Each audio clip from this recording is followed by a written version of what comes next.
और आगे बढ़ते हुए बात उत्तर प्रदेश की करेंगे। संभल में भड़की हिंसा का सच 87 दिन बाद सबके सामने आ गया।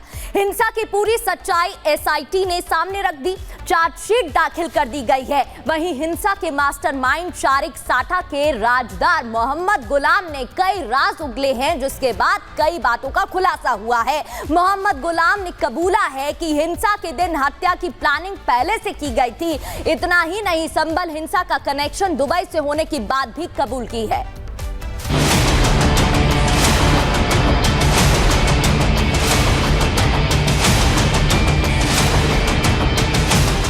संभल हिंसा मामले में सबसे बड़ा खुलासा।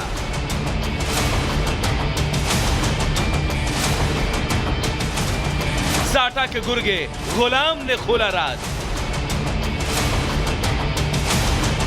वक्त गुजरने के साथ संभल हिंसा पर खुलासे हो रहे हैं।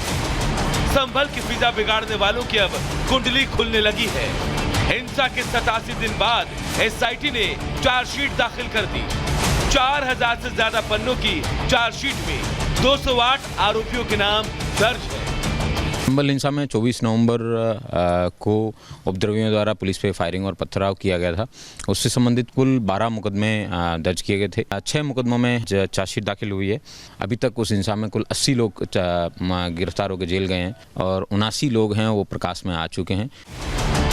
माहौल खराब करने वालों पर योगी सरकार सख्त है। यही वजह है कि संभल में दंगाइयों के पोस्टर लगाए गए हैं, जिसे लेकर अब दंगाइयों में दहशत का माहौल है। जल्द ही बाकी जो 6 केसेस हैं उसमें बैलिस्टिक रिपोर्ट आनी शेष है। जैसे ही बैलिस्टिक रिपोर्ट आती है, पुलिस द्वारा उन मुकदमों को भी चार्जशीट करके इन सब लोगों को है सजा दिलाने का प्रयास है, वो प्रभावी पैरवी के माध्यम से करवाया जाएगा। पुलिस एक्शन ले और सियासत ना हो, ऐसा हो सकता है क्या? विपक्ष हर मुद्दे पर सियासी रोटियां सेकने में लग जाता है।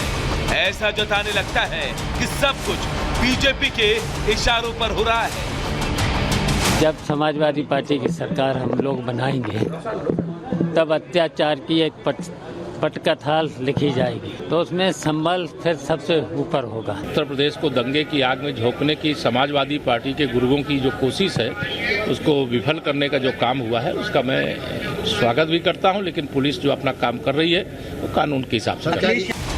विपक्ष चाहे जितनी भी कोशिश कर ले, कानून की जद में जो आया है उसे दंड भोगना ही पड़ेगा।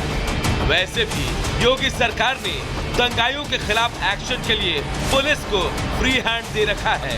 ऐसे में संभल पुलिस भी फुल एक्शन में है। Bureau report, Republic Bharat. बैठक करने वाली है, बड़ी खबर आपको बता रहे हैं।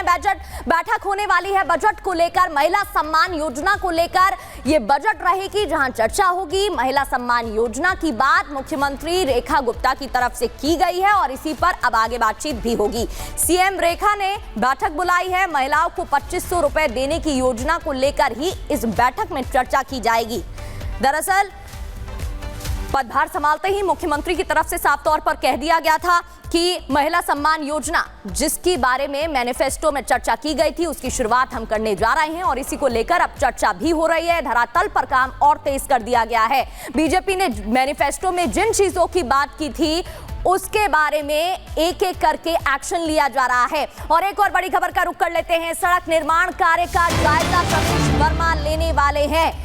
दरअसल भैरव मार्ग से सराय काले खां रिंग रोड का जायजा प्रवेश वर्मा लेंगे और बताया जा रहा है कि इस दौरान वो देखने वाले हैं किस तरीके से अब तक कामकाज रहा है। भैरव मार्ग से सराय काले खां रिंग रोड का जायजा लेने वाले हैं। काजल हमारे साथ जुड़ गई हैं। काजल, कितने बजे प्रवेश वर्मा पहुंच जाएंगे और इस दौरान वो क्या चीजें रहेंगी, क्या नियम रहेंगे जिनको वो देखने वाले हैं?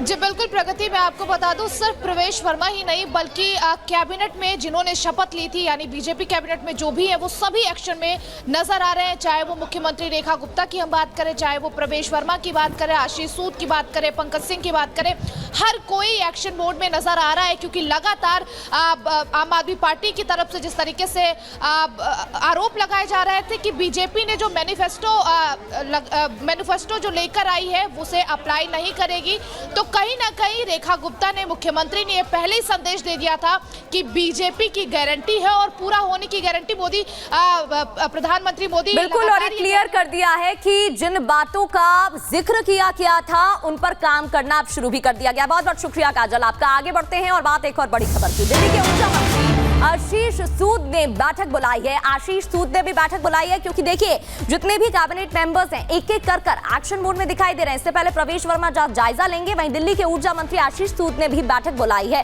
समर एक्शन प्लान पर अधिकारियों से बात करने के लिए बैठक बुलाई गई है। गर्मी में बिजली सप्लाई को लेकर बैठक वो करने वाले हैं। इस दौरान विभाग के तमाम अधिकारी मौजूद रहेंगे। अब तक किस तरीके से कामकाज रहा है और इसमें सुधार कैसे होना चाहिए उसके बारे में चर्चा होगी।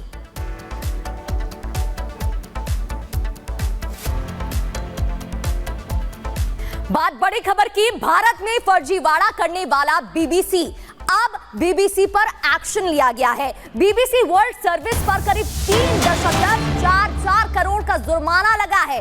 जी हां, 3 करोड़ 44 लाख का जुर्माना बीबीसी वर्ल्ड सर्विस इंडिया के डायरेक्टर पर भी जुर्माना लगा है। एफईएमए उल्लंघन पर ईडी ने कार्रवाई की है। पूरे मामले में जांच की जा रही है, पूछताछ भी हो रही है। बताया जा रहा है कि पूरे मामले में करीब 3 करोड़ 44 लाख का जुर्माना लगा है और अब प्रवर्तन निदेशालय की तरफ से पूछताछ की जा रही है। तो आपको जानकारी दे दें, एफडीआई वाली कंपनी ने अब पूछताछ कर ली है। कंपनी ने एफडीआई को 100% बनाए रखा और इसमें कहा जा रहा है, क्योंकि देखिए शुरुआत 4 अगस्त से हुई थी 2023 से, जहां पर शोकॉज नोटिस जारी हुआ था और उसके बाद से ही इस पूरे मामले में पूछताछ की जा रही थी। अब कार्रवाई तेज हो गई है। तो बीबीसी पर जुर्माना लगा है। पेनल्टी कितनी लगी है, मामला क्या है, आपको ग्राफिक्स के जरिए भी बता देते हैं। ईडी ने 3 करोड़ 44 लाख रुपए का जुर्माना लगा दिया है। इस पूरे मामले में जांच हो रही है। एफडीआई और फीमा नियमों के उल्लंघन का यह मामला बताया जा रहा है। 3 निदेशकों पर करीब 1 करोड़ रुपए का जुर्माना, जो डायरेक्टर्स हैं उन पर भी करीब 1 करोड़ रुपए का जुर्माना लगाया हुआ है और उल्लंघन पर जुर्माना लगाया है। जो नियम है उनका उल्लंघन किया गया है और इसी मामले में उन पर पेनल्टी लगाई गई है और पूछताछ भी की जा रही है। बीबीसी के जो डायरेक्टर्स हैं उनको आदेश दे दिया गया है, उनसे पूछताछ की जा रही है। बीबीसी वर्ल्ड सर्विस इंडिया पर यह जुर्माना लगा है। ईडी ने करोड़ों रुपए का जुर्माना लगाया है और अब आपको बताते हैं आगे बढ़ते हुए कि कब कब एक्शन लिया गया, शुरुआत कहां से हुई, क्या है पूरा मामला। 1970 से बात करें तो बीबीसी ने भारत विरोधी फिल्म दिखाई थी, तब पहला एक्शन लिया गया। इंदिरा गांधी ने बीबीसी पर बैन लगा दिया था, क्योंकि हालांकि देखिए कोई पहला मामला नहीं है, 1970 की बात करें। फिर 1972 तक भारत में बीबीसी पर प्रतिबंध लगा रहा, बैन लगा रहा। बीबीसी पर फिर प्रतिबंध लगा 1975 में, जी हां, और आपातकाल के दौरान प्रतिबंध लगा था। हम बात कर रहे हैं 1975 की। 41 कांग्रेस सांसदों का बयान सामने आया था, उन्होंने मिलकर विरोध किया था। कांग्रेस सांसदों का बीबीसी पर आरोप था कि भारत विरोधी एजेंडा चलाया जा रहा है और इसलिए उस पर बैन लगाया गया। 2016 में ब्रिटिश सरकार से फंडिंग का मामला, 291 मिलियन पाउंड की फंडिंग का मामला और वर्ल्ड सर्विस यानी कि बीबीसी पर उस दौरान भी बैन लगा दिया गया। 2021 की बात करें तो ब्रिटिश सरकार से फंडिंग की खबर तब भी सामने आई थी। देखिए कोई पहला मामला नहीं, उस दौरान भी इसी तरीके से आरोप लगे थे। 2022 में भी ब्रिटिश सरकार से अनुदान मिला, इस तरीके के आरोप लगे थे। अखिलेश जी हमारे साथ ग्राउंड जीरो से लाइव जुड़ गए हैं, उनसे बात कर लेते हैं। अखिलेश जी, ये कोई पहला मामला नहीं है, इस तरीके के आरोप अगर हम बात करें तो 1970 से लगते रहे हैं, फिर 1972, 1975, 2021 और फिर से इसी तरीके का मामला। कौन वो ताकतें हैं जिन्होंने कोशिश की मोदी को हराने की और क्या पूरा मामला है? देखिए, जहां तक बीबीसी की बात है, हम आपको बताएं कि ये एक बहुत बड़े उल्लंघन की बात सामने आई है जो ईडी ने लगाया है और ये स्पष्ट नियम है कि कोई भी फॉरेन मीडिया अगर भारत में काम करना चाहती है तो वो 26% ही अपना इन्वेस्ट कर सकती है, बाकी 74% उसको दूसरे पार्टनर्स इंडिया से लेने होंगे। लेकिन यहाँ वायलेशन किया गया, 74% की जगह 100% इन्होंने अपना पैसा लगाया, कोई दूसरा इनका पार्टनर इंडिया में नहीं है। ये एक बहुत बड़ा नियमों का उल्लंघन किया गया, क्योंकि आपने देखा होगा इंटरटेनमेंट में अगर कोई कंपनी विदेशी काम करती है तो 100% एफडीआई लगा सकती है, लेकिन न्यूज में 26% ही अलाउ है। दूसरी सबसे बड़ी बात है कि 2023 में जब छापा पड़ा था इनकम टैक्स का, उस समय ये जो चीजें सामने आई थी उसमें निकलकर सामने आया कि इन्होंने यहां से प्रॉफिट का पैसा जब अपने मदर कंपनी यानी ब्रिटेन में भेजा तो उसमें टैक्स पे नहीं किया। और इन सारी चीजों को लेकर जब इनसे सवाल पूछा गया तो इनसे पूछा गया कि 2021 में जो रूल बनाए गए थे, और तमाम सवाल एक बार फिर से पूछे जा रहे हैं और जांच भी हो रही है। बहुत बहुत शुक्रिया अखिलेश जी आपका तमाम जानकारी के लिए।